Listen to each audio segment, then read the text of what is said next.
প্রশাসনের পক্ষ থেকে 7টার মধ্যে আমাদেরকে এই অবস্থান ত্যাগ করবার জন্য বলা হয়েছে। আমরা একটা প্রশাসনকে বার্তা দিতে চাই, আল্লাহর কসম করে বলি, শহীদ ওসমান হাদির স্ত্রী এখানে আছেন, তার গায়ে একটা নখের আঁচড় লাগলেও বাংলাদেশের বর্তমানে যারা ক্ষমতায় আছেন তাদের জীবনকে আমরা জাহান্নাম বানাইয়া দিব।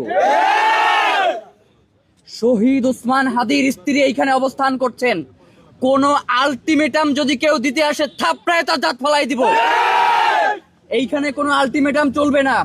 শহীদ ওসমান হাদির স্ত্রী যদি বলেন যে আগামী 7 দিন তিনি এইখানে অবস্থান করবেন, আমরা তার পাশে অবস্থান করব।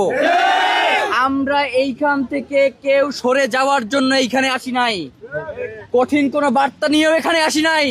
শুধু বলেছে জাতিসংঘের অধীনে এটার তদন্ত করতে হবে। যদি এই সরকার জাতিসংঘের অধীনে এটার তদন্ত করতে না পারে, তাহলে আমরা মনে করব অন্তর্বর্তীকালীন সরকার এই খুনের সাথে জড়িত।